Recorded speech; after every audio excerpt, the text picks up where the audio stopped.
Hi hello ನಮಸ್ಕಾರ ಸ್ನೇಹಿತರೆ. ಕೊನೆಗೂ ಕೂಡ ಇಲ್ಲಿ ಭಾರತೀಯ ಎಂಗೇಜ್ಮೆಂಟ್ ಬೇರೆಯವ್ರ ಜೊತೆ ಆಗ್ತಿದ್ರೆ ಭಾರತೀಯ ಎಂಗೇಜ್ಮೆಂಟ್ ನಿಲ್ಲಿಸುವುದಕ್ಕೆ ಮುತ್ತಣ್ಣ ಹರಿ ಎಂಟ್ರಿ ಕೊಟ್ಟೆ ಬಿಟ್ರೆ ಏನದು ಮುತ್ತಣ್ಣ ಭಾರತೀಯನ ಅಷ್ಟೊಂದು ಮಿಸ್ ಮಾಡ್ಕೊತಿದಾರ.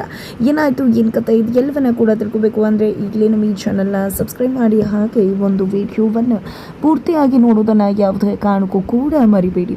ಇಲ್ಲಿ ಮುತ್ತಣ್ಣ ತುಂಬಾ ಡಿಸ್ಟರ್ಬ್ ಆಗಿದ್ದಾರೆ. ಈ ಕಡೆಯ ಹರಿ ಮುತ್ತಣ್ಣನ ಮನಸ್ಸಿನ ವೇದನೆಯನ್ನು ಹೊರಗಡೆ ತೆಗಿಬೇಕು ಅಂತ ಅಣ್ಣನನ್ನು ಆ ರೀತಿ ನೋಡೋಕ್ಕಾಗ್ದ ಈ ಕಡೆ ಒಂದು ಡ್ರಿಂಕ್ಸ್ ಬಾಟಲನ್ನು ತೊಗೊಂಡು ಬಂದು ಅಣ್ಣ ತಗೋ ಕುಡಿ, ಮನಸ್ಸಿನ ವೇದನೆ ಎಲ್ಲ ಕೂಡ ಹೊರಗಡೆ ಹೋಗುತ್ತೆ ಅಂತ ಹೇಳ್ತಾರೆ. ಅಯ್ಯೋ ನನಗಿದ ಅಭ್ಯಾಸ ಇಲ್ಲ, ಬೇಡ ಬೇಡ ಅಂತ ಹೇಳಿ ಮುತ್ತಣ್ಣ ಹೇಳಿದ್ರು ಕೂಡ ಹರಿ ಕೇಳೋದೇ ಇಲ್ಲ.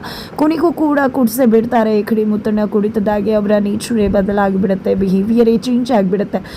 ಕುಡ್ದಿರೋ ರೀತಿ ಮಾತನಾಡ್ತಿದ್ದಾರೆ, ಕುಡ್ತಿದ್ದಾರೆ ಅಂದಮೇಲೆ ಕುಡಿತಾ ಇರೋ ರೀತಿಯೇ ಮಾತಾಡಬೇಕು ಅಲ್ವಾ, ಖಂಡಿತವಾಗ್ಲೂ ಕೂಡ. ತದನಂತರ ಇಲ್ಲಿ ಮುತ್ತಣ್ಣ ಮನಸ್ಸಲ್ಲಿರೋ ಎಲ್ಲ ವೇದನೆ ಕೂಡ ಆಚೆ ಹಾಕ್ತಿದ್ದಾರೆ. ಭಾರತಿ ನನಗೇನಾಗಿದೆ, ನಾನು ನಿನ್ನನ್ನು ತುಂಬ ಚೆನ್ನಾಗಿ ನೋಡ್ಕೋತಿದ್ದೆ ಅಲ್ವಾ, ಅವ್ರು ಯಾಕೆ ಭಾರತೀಯನ ನನಗೆ ಕೊಡದೆ ಬೇರೆಯವ್ರ ಜೊತೆ ಮದುವೆ ಮಾಡ್ತಿದ್ದಾರೆ, ನನಗೇನು ಕಡಿಮೆ ಆಗಿದೆ, ನನ್ನ ಜೊತೆ ಇದ್ದರೆ ಅವಳು ಚೆನ್ನಾಗಿರ್ತಿರ್ಲಿಲ್ವ, ಚೆನ್ನಾಗಿ ನಾನು ಬಾಳಿಸ್ತಾ ಇರಲಿಲ್ವ ಅವ್ಳ ಜೊತೆ ಅವಳನ್ನ ಅಂತ ಹೇಳಿ ಮುತ್ತಣ್ಣ ತನ್ನ ಮನಸ್ಸಿನ ವೇದನೆಯನ್ನು ಮಾತನ್ನು ಹೊರಗಡೆ ಹಾಕ್ತಿರ್ಬೇಕಿದ್ರೆ ಎಲ್ಲ ಅಣ್ಣ ತಮ್ಮದಿರು ಕೂಡ ಅಲ್ಲಿಗೆ ಬರ್ತಾರೆ. ಅಲ್ಲಿಗೆ ಅಲ್ಲಿ ಚಂದನ ಕೂಡ ಬರ್ತಾರೆ. ಏನಾಯ್ತಣ್ಣ, ಯಾಕೆ ಏನಾಯಿತು ನಿಮಗೆ ಅಂತ ಹೇಳಿ ಚಂದನ ಕೇಳ್ತಿದ್ರೆ ಆಯ್ತ ಕಡೆ ಮುತ್ತಣ್ಣ, ಅಯ್ಯೋ ಚಂದನ ನೀನು ಯಾಕಮ್ಮ ಇಲ್ಲಿಗೆ ಬರೋಕ್ಕೆ ಹೋದೆ, ಹೋಗು ಹೋಗು, ನಿಜವಾಗ್ಲೂ ಈ ಮನೆಯ ದೇವತೆ ನಮ್ಮ, ನೀನು ನಿನ್ನಂಥ ಹುಡುಗಿ ಈ ಮನೆಗೆ ಬಂದಿದ್ರಿಂದನೇ ನಾವೆಲ್ಲ ಇವತ್ತು ಇಷ್ಟು ಖುಷಿಯಾಗಿರೋದು. ನೀನು ಇಲ್ಲದೆ ಇದ್ದಿದ್ರೆ ಖಂಡಿತವಾಗ್ಲೂ ನಾವು ಯಾರೂ ಇಷ್ಟು ಖುಷಿಯಾಗಿರೋದಕ್ಕೆ ಸಾಧ್ಯ ಆಗ್ತಾನೆ ಇರಲಿಲ್ಲ. ಈ ಮನೆಗೆ ಮಹಾಲಕ್ಷ್ಮಿ ಅಮ್ಮ ನೀನು. ನೋಡೋ ಅರಿಯೇ, ಇವತ್ತು ನೀನು ಒಂದು ಒಳ್ಳೆ ಕೆಲಸ ಮಾಡಿದ್ಯಾ ಅಂದರೆ ಇಲ್ಲಿ ತನಕ ಚಂದನ ನಮ್ಮ ಮನೆ ಕರ್ಕೊಂಡು ಬಂದಿರೋದು, ಚಂದನ ನಮ್ಮ ಮನೆ ದೇವತೆಯ ಹಾಗೆ ಹೀಗೆ ಅಂತ ಹಾಡಿ ಕೊಂಡಾಡ್ತಿರ್ತಾರೆ. ಏನಣ್ಣ ಇಂಥ ಕುಡ್ದು ಮತ್ತಲ್ಲಿದೆಯಾ, ಇಂಥ ಸಮಯದಲ್ಲೂ ತಮ್ಮನ್ನು ಬಿಟ್ಬಿಟ್ಟು ಇನ್ಯಾರ್ದೋ ಮನೆಯ ಹುಡುಗಿನ ಹೊಗಳುತ್ತಿದೆಯಲ್ಲ ಅಂತ ಹೇಳಿ ಹರಿ ಹುಡ್ಕೋತಾ ಇದ್ದಾರೆ. ತದನಂತರ ಇಲ್ಲಿ ಏನು ಮಾಡಿದೆ ಹರಿ ಅಣ್ಣಂಗೆ ಅಂತ ಹೇಳಿ ಕಂಠಿ, ಮಯೂರ ಹಾಗೆ ಚಂದನ ಎಲ್ಲ ಕೂಡ ಪ್ರಶ್ನೆ ಮಾಡ್ತಿದ್ರೆ ನಾನು ಏನು ಮಾಡಿಲ್ಲ ಅಂತ ಹೇಳ್ತಾರೆ. ಏನು ಮಾಡಿದೆ ಅಣ್ಣ ಕುಡ್ದಿರೋ ರೀತಿ ಮಾತಾಡ್ತಿದ್ದಾರೆ. ಅಣ್ಣಂಗೆ ಇದೆಲ್ಲ ಅಭ್ಯಾಸ ಇಲ್ಲ ಅಂತ ಗೊತ್ತಿಲ್ವಾ ನಿನಗೆ ಅಂತ ಹೇಳಿ ಕಂಠಿ ಪ್ರಶ್ನೆ ಮಾಡಿದಾಗ ತಗೋ ನಾನು ಕುಡಿಸಿರೋದು ನೀರನ್ನೇ, ತಗೋ ಕುಡಿ, ನಿನಗೂ ಕೂಡ ಗೊತ್ತಾಗುತ್ತೆ ಅಂದಾಗ ಟೇಸ್ಟ್ ಮಾಡ್ತಾರೆ ಮಯೂರ. ಹೌದಲ್ವಾ ಇದು ನೀರಲ್ವಾ ಅಂತ ಕಂಟಿನ್ಯೂ ಟೇಸ್ಟ್ ಮಾಡ್ತಾರೆ, ನೀರು ಅಂತಾನೆ ಅನ್ಸುತ್ತೆ, ಮತ್ತೆ ಯಾಕೆ ಅಣ್ಣ ನೀರು ಕುಡಿದು ಈ ರೀತಿ ನಡ್ಕೋತಿದ್ದಾನೆ ಅಂದಾಗ ಅದಕ್ಕೆಲ್ಲ ಕಾರಣ ಈ ಬಾಟಲ್ ನೋಡು, ಸ್ಮೆಲ್ ಮಾಡು ಅಂದಾಗ ತುಂಬ ಕಹಿ ಕಾಟು ಹೊಡಿತಿರುತ್ತೆ. ಏನದಲ್ಲ ಅಂದಾಗ ಹೌದು ನಿಜಕ್ಕೂ ಕೂಡ ಇದನ್ನೇ ಅಣ್ಣ ಕುಡ್ದಿರೋದು, ಅದಕ್ಕೆ ಅಣ್ಣ ಈ ರೀತಿ ಆಡ್ತಿರೋದು. ಇದು ಅಪ್ಪನ ಬಾಟಲಲ್ಲಿದ್ದ ಡ್ರಿಂಕ್ಸನ್ನು ಆಚೆತಲ್ಲಿ ಚೆಲ್ಲಿ ಅದಕ್ಕೆ ನೀರು ತುಂಬಿಬಿಟ್ಟು ತೊಗೊಂಡು ಬಂದೆ. ಅಣ್ಣ ಪಾಪ ಇದನ್ನೇ ಡ್ರಿಂಕ್ಸ್ ಅಂತ ಅಂದ್ಕೊಂಡು ಆ ರೀತಿ ಬಿಹೇವ್ ಮಾಡ್ತಿದ್ದಾನೆ, ಅದನ್ನೇ ಅಲ್ವಾ ಹೇಳೋದು. ನಮ್ಮ ಮನಸ್ಸು ಹೇಗೆ ಕೆಲಸ ಮಾಡುತ್ತೋ, ನಮ್ಮ ಭ್ರಮೆ ಏನನ್ನು ಅಂದ್ಕೊಳ್ಳುತ್ತೋ ಅದೇ ರೀತಿಯಾಗಿ ನಾವು ನಡ್ಕೋತೀವಿ ಅಂತ ಈಗ ಅಣ್ಣ ಆಗ್ತಿರೋದು ಅದೇನೆ, ಅಣ್ಣ ಮಾಡ್ತಿರೋದು ಅದೇನೆ. ಅಣ್ಣ ಕುಡ್ದಿರೋದು ಡ್ರಿಂಕ್ಸ್ ಅಲ್ಲ, ಆದರೆ ಡ್ರಿಂಕ್ಸ್ ಕುಡ್ತಿದ್ದೀನಿ ಅಂದ್ಕೊಂಡು ಈ ರೀತಿಯಾಗಿ ಮತ್ತಲ್ಲಿ ಮಾತಾಡ್ತಿದ್ದಾನೆ, ಮನ ಬಿಚ್ಚಿ ಮಾತಾಡ್ತಿದ್ದಾನೆ ಅಂತ ಹೇಳಿ ಹರಿ ಹೇಳ್ತಾರೆ. ಆದರೂ ಕೂಡ ಅಣ್ಣನ ಈ ಪರಿಸ್ಥಿತಿಯಲ್ಲಿ ನೋಡೋಕ್ಕಾಗೋದಿಲ್ಲ. ಇದಕ್ಕೆಲ್ಲ ಕಾರಣನೇ ಭಾರತಿ ಅಂತ ಹೇಳಿ ಎಲ್ಲರೂ ಕೂಡ ಬೈಕೋತಿರ್ತಾರೆ. ಅಷ್ಟರಲ್ಲಿ ಈ ಕಡೆ ಮುತ್ತಣ್ಣನ ಕರ್ಕೊಂಡು ಹೋಗಿ ಮಲಗಿಸಿ ಅಂತ ಹೇಳಿ ಕಂಠಿ ಮಯೂರಾಗೆ ಚಂದನ ಹೇಳ್ತಿದ್ದಾಗೆ ಅವ್ರು ಕರ್ಕೊಂಡು ಹೋಗಿ ಮಲಗಿಸ್ತಾರೆ. ಬೆಳಿಗ್ಗೆ ಆಗತ್ತೆ. ಬೆಳಿಗ್ಗೆ ಆಗ್ತಿದ್ದಾಗನೇ ಬಾರೆ ಬಾರೆ ಕಲ್ಯಾಣ ಮಂಟಪಕ್ಕೆ ಬಾ ಅನ್ನೋ ಒಂದು ಸಾಂಗ್ ಪ್ಲೇ ಆಗ್ತದೆ. ಈ ಕಡೆ ಎಲ್ಲರೂ ಕೂಡ ಹೊರಗಡೆ ಬರ್ತಾರೆ. ಎಲ್ಲಿಂದ ಇದು ಬೈಕ್ ಬರ್ತಿರೋದು ಅಂತ ಚಂದನ ಎಲ್ಲ ಕೇಳಿದಾಗ ಎಲ್ಲಿಂದ ಭಾರತಿ ಎಂಗೇಜ್ಮೆಂಟ್ ಆಗ್ತದೆ ಅಲ್ವಾ, ಬೇಕು ಬೇಕು ಅಂತ ಇಷ್ಟು ಜೋರಾಗಿ ಸೌಂಡ್ ಕೊಟ್ಟು ನಮ್ಮನೆ ಕಡೆನೇ ಮೈಕ್ ತಿರ್ಗಿಸಿರ್ತಾರೆ ಅಂತ ಹೇಳಿ ಹರಿ ಮತ್ತು ಮಯೂರ ಹೇಳ್ತಾರೆ. ಈ ಕಡೆ ಮುತ್ತಣ್ಣ ತುಂಬ ವಿಚಾರಲ್ಲಿ ಅದೇ ಸಾಂಗ್ನ ಕೇಳ್ಕೊಂಡು ಕೂತ್ಕೊಂಡಿರ್ತಾರೆ. ಮುತ್ತಣ್ಣ ಏನು ಮಾಡ್ತಿದ್ರ ಇಲ್ಲಿ ಅಂತ ಚಂದನ ಕೇಳಿದಕ್ಕೆ ಏನಿಲ್ಲ ಅಮ್ಮ, ಹಾಗೆ ಬಂದು ಕೂತ್ಕೊಂಡೆ, ಸಾಂಗ್ ಚೆನ್ನಾಗಿತ್ತಲ್ವ ಕೇಳ್ತಿದ್ದೆ ಅಷ್ಟೇ. ಹೌದು ನಂಗೆ ಕೆಲಸ ಇದೆ, ಹೋಗಿ ಬರ್ತೀನಿ ಅಂದಾಗ ಇವತ್ತು ಕೆಲಸ ಇದೆ ಅಣ್ಣ ನಿನಗೆ ಅಂತ ಹರಿ ಕೇಳಿದಕ್ಕೆ ಹೌದು ಕಣೋ ಕೆಲಸ ಇದೆ ಅಂತ ಹೇಳಿ ಒಳಗಡೆ ಹೋಗ್ತಾರೆ.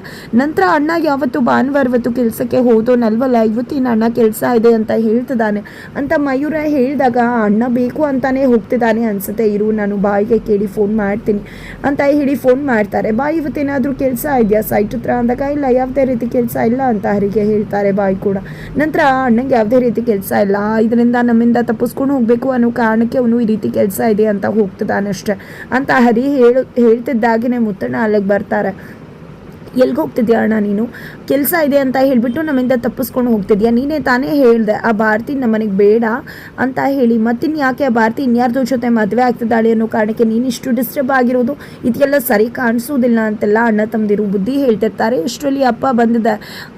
ನೋಡು ಮುತ್ತು ಇವತ್ತು ಅಡುಗೆ ಮಾಡು ತಗೋ ಅಂತ ಹೇಳ್ತಾರೆ. ನನಗೆ ಹೆಣ್ಗಾಯಿ ಗೊಜ್ಜಬೇಕು ಅಂದಾಗ ಏನಯ್ಯ ಮಾತಾಡ್ತಿದ್ಯಾ, ಅಣ್ಣನ ಮನಸ್ಸಿಗೆ ಹರ್ಟ್ ಆಗಿದೆ ಅಂತ ಗೊತ್ತಿಲ್ವಾ, ಅಲ್ಲಿ ಭಾರತಿ ಎಂಗೇಜ್ಮೆಂಟ್ ಆಗ್ತಿದೆ, ಅಣ್ಣನ ಮನಸ್ಸಿಗೆ ಹಸಿ ಆಗಿದೆ, ಇವಾಗ ಬಂದುಬಿಟ್ಟು ನೀನು ಅದು ಮಾಡು ಇದು ಮಾಡು ಅಂತ ಹೇಳ್ತಿದ್ಯಲ್ಲ ಅಂತ ಹೇಳಿ ಹರಿ ಹೇಳಿದ್ದಕ್ಕೆ ನಾನು ಇವತ್ತೇ ಕೊನೆ ಸತಿ ಇಲ್ಲಿ ಊಟ ಮಾಡ್ತಿರೋದು ಅದಕ್ಕೋಸ್ಕರ ಅಂತ ಹೇಳ್ತಾರೆ ನಟರಾಜ್ ಅವರು.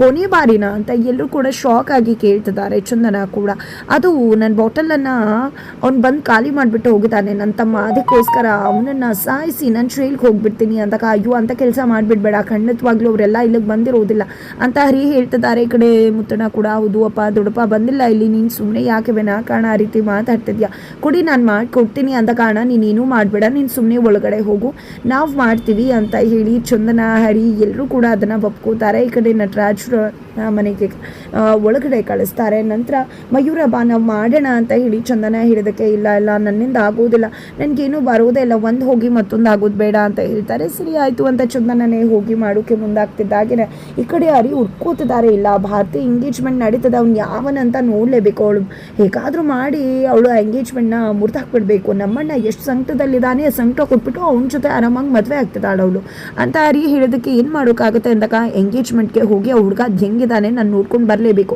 ನಮ್ಮಣ್ಣನಂತ ಮುತ್ತಣ್ಣನ ಬಿಟ್ಟು ಇನ್ಯಾವನ್ನ ಮದುವೆ ಆಗ್ತದಾಳಲ್ವಾ, ಹೋಗ್ಬಿಟ್ಟು ಬರ್ತೀನಿ ಅಂತ ಹೇಳ್ತಾರೆ.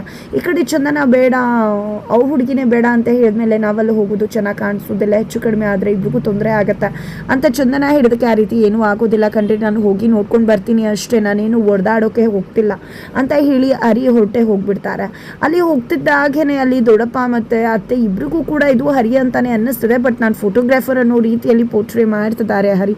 ಆತ ಕಡೆ ಭಾರತಿ ಮತ್ತು ಹುಡುಗ ಇಬ್ಬರು ಕೂಡ ಸ್ಟೇಜ್ ಮೇಲೆ ನಿಂತ್ಕೊಂಡಿದ್ದಾರೆ. ಈ ಕಡೆ ಹುಡುಗಿ ತಂದೆ ಬರ್ತಿದ್ದಾಗೆ ನಿಮ್ಮ ಫೋಟೋನು ಕೂಡ ತೆಗಿತೀನಿ ಇರಿ ಅಂತ ಹೇಳಿ ಫೋಟೋನೆಲ್ಲ ತೆಗಿತಿದ್ದಾರೆ. ಬಟ್ ನೀನು ಯಾಕೆ ಮಾಸ್ಕ್ ಹಾಕೊಂಡಿದ್ಯಾ ಅಂತ ಹುಡುಗಿ ಅಮ್ಮ ಕೇಳಿದಕ್ಕೆ ಏನಿಲ್ಲ ನಮಗೆ ಕೆಮ್ಮು ಆ ರೀತಿ ಎಲ್ಲ ಬಂದಿದೆ, ಜನ ಎಲ್ಲ ಇರ್ತೀರ ಅಲ್ವಾ, ಅದಕ್ಕೆ ತೊಂದರೆ ಆಗಬಾರ್ದು ಅಂತ ಹಾಕೊಂಡಿದ್ದೇನೆ ಅಷ್ಟೇ ಅಂತ ಹೇಳ್ತಾರೆ. ಹರಿ ಅನ್ನೋ ಅನುಮಾನ ಪಡ್ತಾರೆ ಕಾತ್ಯಾನಿ, ಬಟ್ ಅವ್ರ ಅಣ್ಣ ಹೋಗಿದೆ ಹರಿ ಅಲ್ಲ ಅವನು, ನಾನು ಹಾಗೆ ಅಂದ್ಕೊಂಡೆ ಅವ್ನು ಯಾರೋ ಫೋಟೋಗ್ರಾಫರ್ ಅಷ್ಟೇ, ಇವಾಗ ನಾವು ಏನೇನೋ ಕೇಳ್ತೀವಿ ಅಂತ ಹೇಳಿ ಈ ರೀತಿ ಎಲ್ಲ ಮಾಸ್ಕ್ ಹಾಕೊಂಡು ಓಡಾಡ್ತಾರೆ ಅಂತ ಹೇಳ್ಬಿಡ್ತಾರೆ. ನಂತರ ಹರಿ ಭಾರತಿ ಹತ್ರ ಹೋಗಿದ್ದೆ ಫೋನ್ ಇಟ್ಕೊಂಡು ಮಾತಾಡೋಕೆ ಮುಂದಾಗ್ತಾರೆ. ಏನೇ ಭಾರತಿ ನಮ್ಮ ಅಣ್ಣನ ಬಿಟ್ಬಿಟ್ಟು ಇದು ಯಾವುದೋ ಕಾಡು ಕಪ್ಪಿನ ಮದುವೆ ಆಗ್ತಿದ್ಯಾ ಅಲ್ವಾ, ಅನ್ಭವಿಸು ನೀನು, ಎಷ್ಟು ಇರಬೇಕು ನಿನಗೆ, ನಮ್ಮ ಅಣ್ಣಂಗೆ ಮೋಸ ಮಾಡಿದೆ, ಹಿಂಗೆ ಬರ್ತಾ ಇದ್ದೆ ಮನೆಗೆ ಹಾಗೆ ಹಿಂಗೆ ಅಂತ ಹೇಳ್ತಾರೆ. ಅಷ್ಟರಲ್ಲಿ ಹುಡುಗ ಬಂದಿದೆ ಯಾರಿದು ಅಂತ ಕೇಳ್ತಿದ್ದಾಗೆ ನಾನು ಫೋಟೋಗ್ರಾಫರ್ ಅಂತ ಹೇಳ್ತಾರೆ. ನಂತರ ಫೋಟೋನಿಗೆ ಹೇಗೆ ಪೋಸ್ ಕೊಡಬೇಕು ಅಂತ ಹೇಳ್ಕೊಡ್ತಿದ್ದೀನಿ ಅಂತ ಕೂಡ ಹೇಳ್ತಾರೆ. ಕೊನೆಗೂ ಕೂಡ ಇಲ್ಲಿ ಹುಡುಗನನ್ನು ನೋಡಿದಂಥ ಹರಿ ಅಲ್ಲಿಂದ ಹೊರಟು ಮನೆಗೆ ಬರ್ತಿದ್ದಾರೆ. ಈ ಕಡೆ ಭಾರತೀಯ ಎಂಗೇಜ್ಮೆಂಟ್ ಆ ಹುಡುಗನ ಜೊತೆ ನಡೆದೇ ಹೋಯಿತು. ಈ ಕಡೆ ಹುಡುಗಿನ ತುಂಬ ಮಿಸ್ ಮಾಡ್ಕೊಳ್ತಿದ್ದಾರೆ ಮುತ್ತಣ್ಣ ಕೂಡ. ತದನಂತರ ಈ ಕಡೆ ಚಂದನ ತನ್ನ ಅದಕ್ಕೆ ಕಾಲ್ ಮಾಡಿ ಆಧಾರ್ ಕಾರ್ಡ್ ನಂಬರ್ನ ಕಳಿಸಿ ಅಂದಾಗ ಕಳಿಸೋಕೆ ಮುಂದಾಗ್ತಾರೆ. ಬಟ್ ಅಷ್ಟರಲ್ಲಿ ಅವರನ್ನು ಚೇಂಜ್ ಮಾಡಿದೆ, ಬೇರೆ ಯಾವುದೋ ಆಧಾರ್ ಕಾರ್ಡ್ ನಂಬರನ್ನು ಅದಕ್ಕೆ ಕಳಿಸ್ತಿದ್ದಾರೆ. ಹಾಗಿದ್ರೆ ಇದರಿಂದ ಏನೆಲ್ಲ ಪ್ರಾಬ್ಲಮ್ ಆಗುತ್ತೆ, ಏನಾಗ್ಬೋದು ತಿಳ್ಕೊಬೇಕು ಅಂದರೆ ಮುಂದೆ ನಾವು ವಿಡಿಯೋಗೆ ವೇಟ್ ಮಾಡೋದನ್ನು ಮರಿ.